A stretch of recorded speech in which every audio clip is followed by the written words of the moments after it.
morning, everyone. My name is J.R. Mayhall. I'm here with the Chamber Board of Directors for announcements. This morning, I want to give the announcements. We only got one quick one. Next week, October 24th, we do have a Chamber Coffee from 8 to 9 at Osweiler's in the Westgate Mall.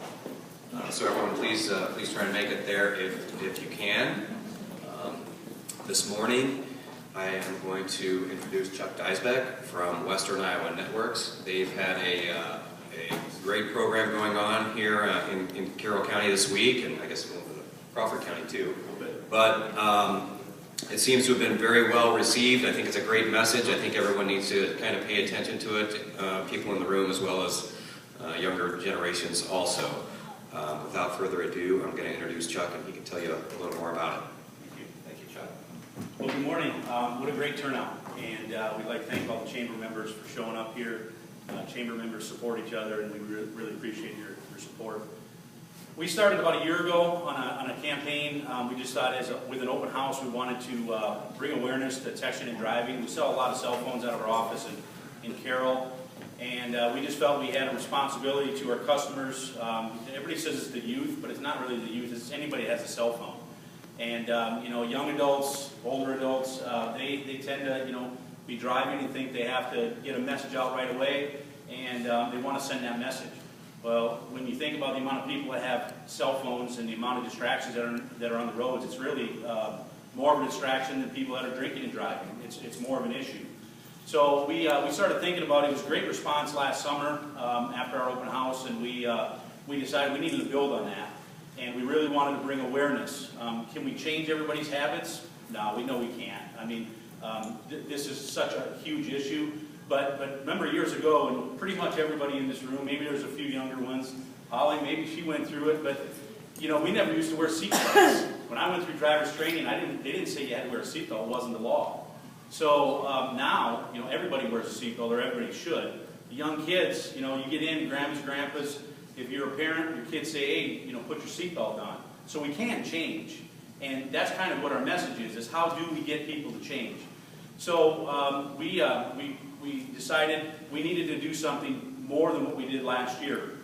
We reached out to our marketing partner, Margaret McCoy from the Time Group. She's the president of Time Group. And we said, this is what we want to do. And she said, I have a perfect solution for you. Got an up and rising Nashville country singer. She's had a personal experience with texting and driving, and it would be great for your community, great for your schools. So Megan Bating, our marketing director, we said, well, let's go talk to the schools and see if it's something they're interested in. So we reached out to the 3 schools in our communities that we serve in Carroll, Carroll High, Kemper, and then we went over to our WEVA, and we said, this is what we're thinking. Is this anything you'd be interested in? Superintendents just jumped all over it. They said, this is a problem. We know when these kids leave, they jump in their car, they're driving out of the parking lots, and they're banging away on their cell phone. So they said, absolutely, what can we do to help? We said, well, if you can open your doors, and we'll do the rest. We showed them the presentation we'd like to do, and they were all over it. So Megan took the challenge, and she put together a great group of employees. We put together a committee. Our chairperson was Bose Nealon, and they took it to another whole level. They came up with an idea, let's see if law enforcement would be interested in this. They reached out to Doug Bass and Jeff Kaler, and they too said, this is fantastic. We'd love to help you and support you. So, it just really kind of grew from there. Then it turned into a fundraiser at Pizza Ranch on Wednesday night to give back to Carroll EMS. So it's just been really, really good. When we went to the schools, Tuesday we went to our WEVA, Wednesday we went to Kemper, and yesterday we finished up at Carroll High. The kids have really connected with Rachel. I mean, she's a dynamic individual. The bonus for us as Western Iowa Networks employees is getting to meet Rachel and her band and Margaret.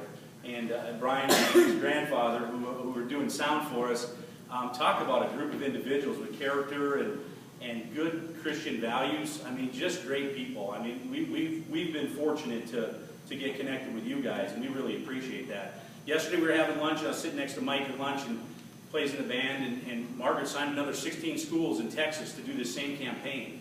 And he said, great. He said, we need to get the message out.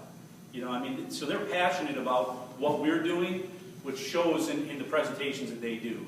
So I won't take up a whole lot of your time. I know we're on kind of a short leash, but Jeff Kaler, he's been doing a great job with Doug saying a few words at the school, so I'd like to have Jeff come up and just say a few words.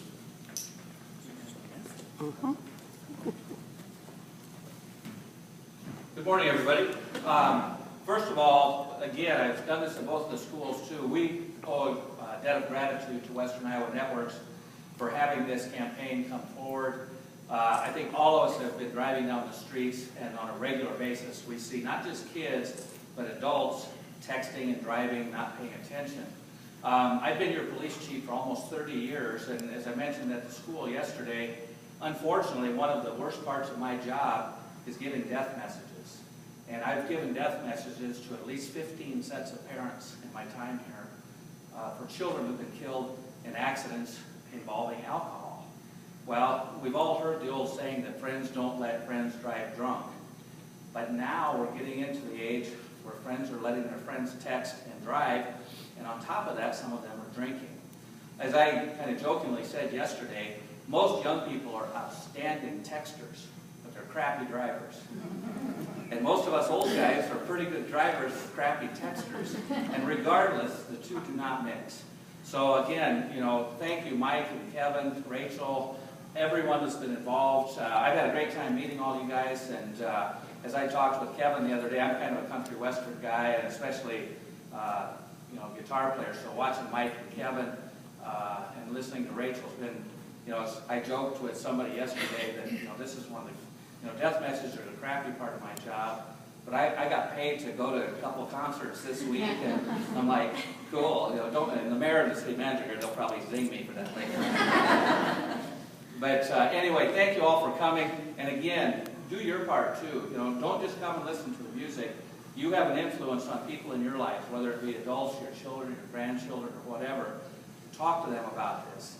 The main message that I think I gave to the kids yesterday is when you go home at night, pull your cell phone out, look at the text messages that you sent today, and see which one of them had any meaning whatsoever. Most of them were, okay, what are you doing? None. And, Rachel in one of her messages said, that one letter, K, has killed hundreds of kids. While they're texting K back to somebody, they're driving into a ditch or they're crossing the center line or something. So do your parts too, and let's take this past this week. Let's make this an ongoing effort to try to influence this. Unfortunately, one of the problems in Iowa, texting is a secondary offense. So if I see someone driving down the road texting, I cannot stop them for it. They have to commit another offense first. They have to be speeding or going through a stoplight or something. That's a law that we need to get changed. So, Brian, I know you're in here somewhere. If you get elected, you know what? We're going to count on you. We need to get this thing changed. I think the legislature knows it. I don't know what happened, but this is a law. All the laws that they look at this year is the most important. So, again, thanks for coming. Thanks to Western Iowa Networks, Rachel, Mike, Kevin, Brian, Grandpa, everybody. It's been a great week. Thank you very much. Hey, if I can hold you 1 second here. We learn something all the time we're doing these, and we learned that Rachel has never been TPing before. So, all right. Well, if you can promise, because Margaret would not let her go. Megan was going to take her down the path of no return. Margaret said she couldn't go; she was afraid to get arrested. So, if you could promise to get out of jail free card back next time, we'd love to take her out. Maybe TP. You know what? Free pass. Oh. All right. All right. Thank you very much. Thank you. All right. So with that, I'm going to turn it over to Rachel Holder and her band. Thanks again for coming. We really appreciate it.